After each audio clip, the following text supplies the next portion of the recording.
कहानियों व उपन्यासों का मुझे बहुत शौक था। सो कुछ उनका असर था, कुछ गली मोहल्ले में सुनी चर्चाओं का।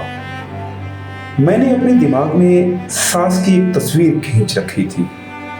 अपने घर में अपनी माँ की सास के दर्शन तो हुए नहीं थे, क्योंकि मेरे इस दुनिया में आने से पहले ही वो गुजर चुकी थी। सास की जो ख्याली प्रतिमा मैंने गढ़ी थी वो कुछ इस प्रकार की थी: बूढ़ी या अधेड़, दुबली या मोटी, रूपदार, जिसे सिर्फ लड़ना, डांटना, ताने सुनाना व गलतियां ढूंढना ही आता हो, और जो अपनी सास के बुरे व्यवहार का बदला अपनी बहू से बुरा व्यवहार करके लेने को कमर कस बैठी हो।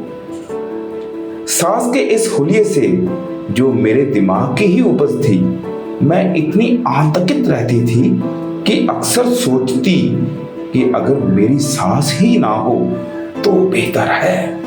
ना बजेगा बांस, ना बजेगी बांसुरी। बड़ी दीदी का तो क्या कहना, उनकी ससुराल में सिर्फ ससुर जी थे, सास नहीं थी। मैंने सोचा उनकी तो जिंदगी बन गई। देखें हम बाकी दोनों बहनों को कैसे घर मिलते हैं। लेकिन सबसे ज्यादा चकित तो मैं तब हुई जब दीदी कुछ ही सालों में सास की कमी बुरी तरह महसूस करने लग गई। वो अक्सर कहती थी, सास का लाड प्यार ससुर कैसे दे सकता है, घर में सुख दुख सभी कुछ लगा रहता है। बस जी की बात तो सास से ही कही जा सकती है।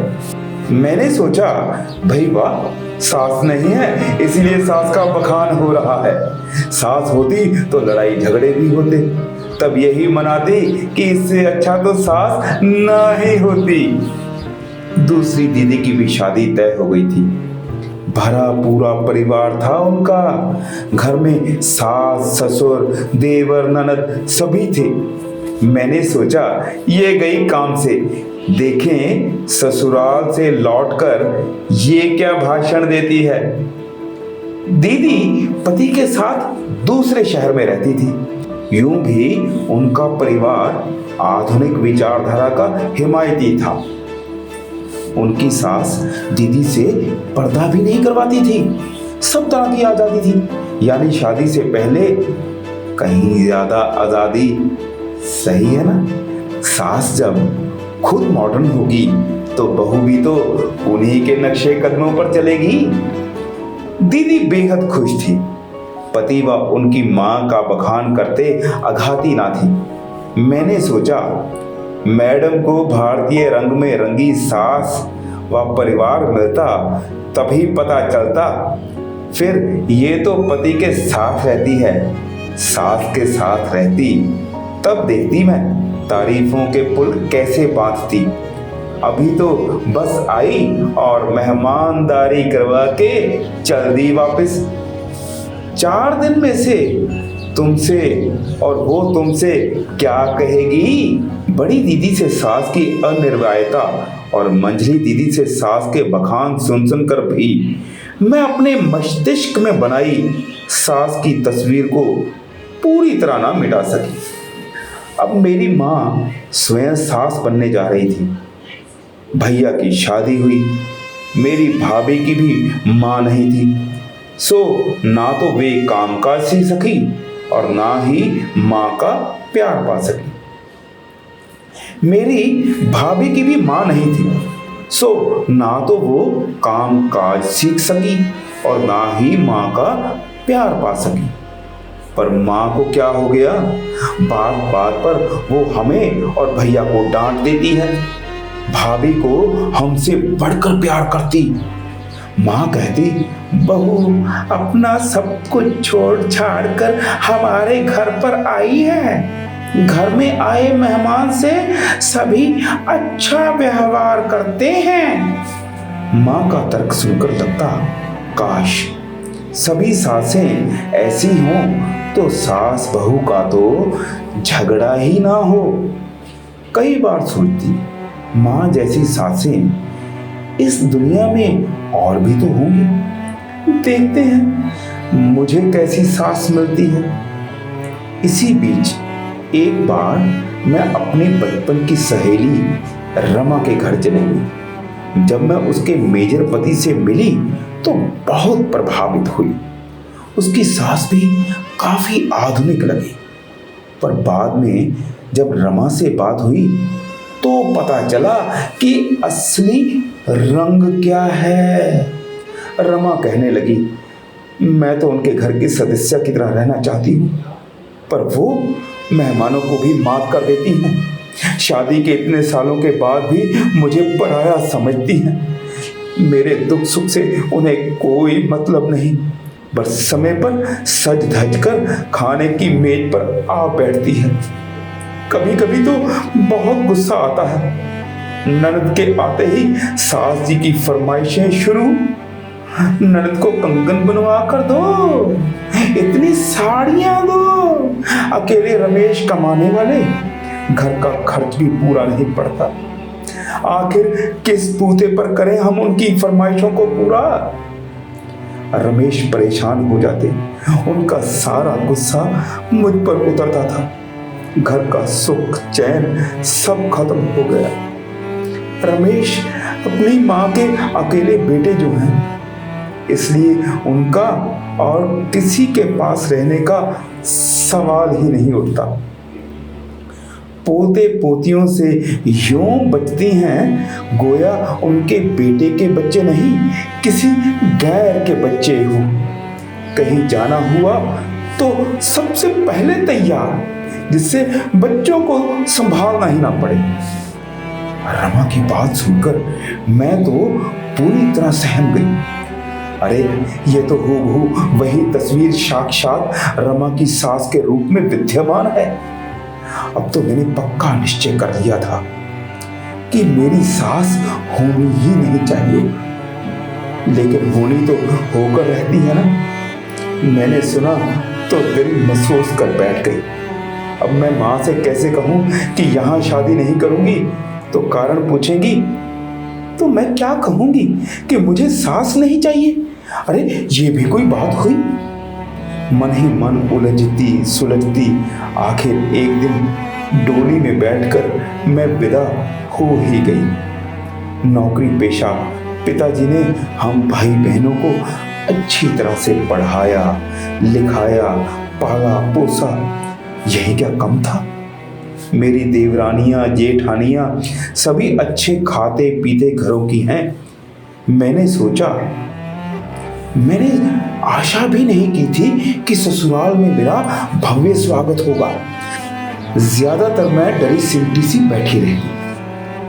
कोई कुछ पूछता तो जवाब दे देती, अपनी तरफ से कम ही बोलती। रिश्तेदारों की बातचीत से पता चला कि सास पति की शादी कहीं ऊंचे घराने में कराना चाहती थी, लेकिन पति को पता नहीं मुझ में क्या दिखा, मुझसे ही शादी करने में अड़ गए। लेन देन से सास खुश तो नजर नहीं आई, पर ताने बाने भी उन्होंने कभी नहीं दिए। ये क्या काम है। मैंने माँ की सीख गांठ बांध ली थी कि उलट कर जवाब कभी नहीं दूंगी। पति नौकरी के सिलसिले में दूसरे शहर में रहते थे, मैं उन्हीं के साथ रहती। बीच बीच में हम कभी आते। मेरी सास ने कभी भी किसी बात के लिए मुझे कभी नहीं टोका। मुझसे बिछिया नहीं पहनेगी। मुझे उल्टी मांग में सिंदूर भरना कभी अच्छा नहीं लगा। गले में चेन पहनना कभी बर्दाश्त ना हुआ। हाथ में कांच की चूड़ियां ज्यादा देर कभी ना पहन पाई।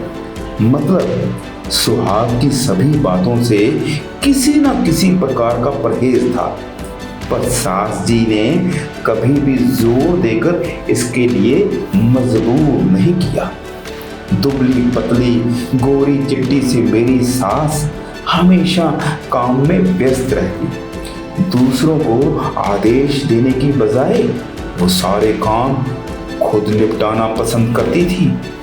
बेटियों से ज्यादा उन्हें अपनी बहुओं के आराम का ज्यादा ख्याल था।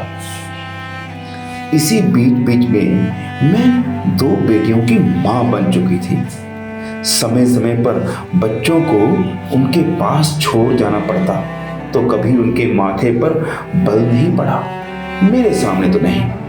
पर मेरे पीछे उन्होंने हमेशा सबसे मेरी तारीफ ही की। मेरी बेटियां तो मुझसे बढ़कर उन्हें चाहने लगी थी। मेरी असली सास के सामने मेरी ख्याली सास की तस्वीर एकदम धुंधली पड़ती जा रही थी। इसी बीच मेरे पति का अपने ही शहर में तबादला हो गया। मैंने सोचा चलो अब आजाद जिंदगी के मजे भी गए। कभी कभार मेहमान बनकर आए तो सास ने जी खोलकर खातिरदारी की थी। अब हमेशा से उनके पास रहने जा रहे हैं। असली रंग ढंग का तो अब पता चलेगा। पर उन्होंने खुद ही मुझे सुझाव दिया कि 3 कमरों वाले उस छोटे से घर में देवर ननदों के साथ रहना हमारे लिए मुश्किल होगा। फिर अलग रहने से क्या हम सब साथ नहीं रहेंगे? मेरी माँ मुझसे मिलती तो उलाहना दिया करती, तुझसे सास से इतना प्यार मिला कि तूने अपनी माँ को भी भुला दिया।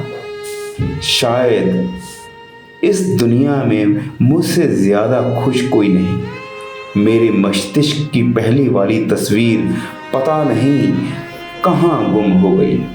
अब सोचती हूँ कि टीवी सीरियल व फिल्में वगैरह में गढ़ी हुई सास की लड़ाकू व झगड़ालू औरत का किरदार बनाकर युवतियां अकारण ही भयभीत हो उठती हैं।